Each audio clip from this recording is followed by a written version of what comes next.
Hey everyone, welcome back to Corporate Decoder, the place where we dissect the sometimes boring but always important world of corporate filings. Today we're diving into a report from the BRINKS company. No, not the armoured truck company from the movies, though they are in the same business. Think less Hollywood heist and more steady, predictable cash flow. Or is it? We will see. Before we start, if you appreciate getting straight insights from corporate documents, make sure you're subscribed.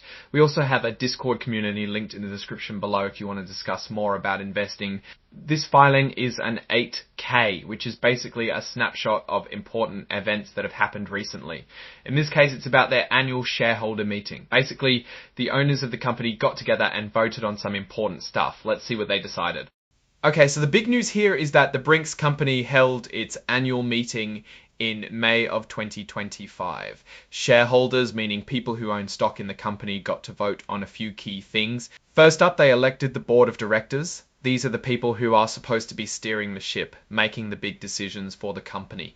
9 people were chosen to serve on the board until 2026. It's like choosing your team for the next year, and shareholders clearly had their favorites.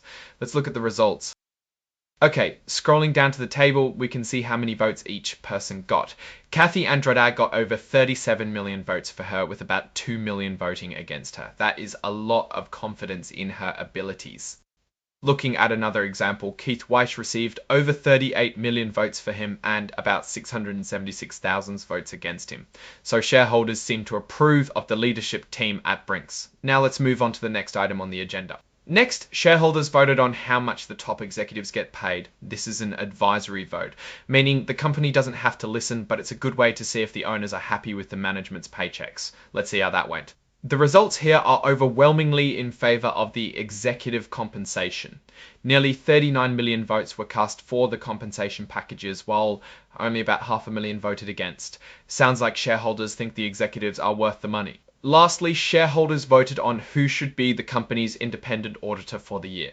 This is important because the auditor is like a financial referee, making sure the company's books are accurate and honest. In this case, they chose KPMG LL.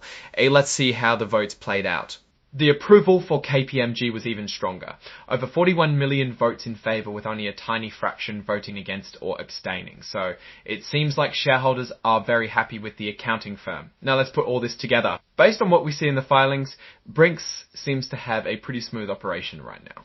Shareholders are happy with the board, they're okay with how much the executives are getting paid, and they trust the auditors. That's a good sign of stability and alignment between the company and its owners. But keep in mind, this is just one snapshot in time.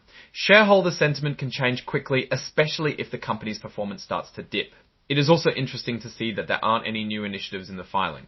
In general, this filing only contains mandatory information without any fluff sevens. So what are the key risks and opportunities for BRINKS? On the one hand, the world is moving increasingly towards digital payments. This could pose a long-term threat to BRINKS' traditional business of physically transporting cash. On the other hand, cash is still very much a part of the global economy, and BRINKS has a strong established network and expertise in handling it securely. They also have opportunities to expand into related areas like managing ATMs or providing secure logistics for valuable goods other than cash. In conclusion, this report paints a picture of a company that's currently on solid footing. But like any business, BRINKS faces challenges and uncertainties in the future. It will be interesting to see how they adapt to the changing landscape of payments and security.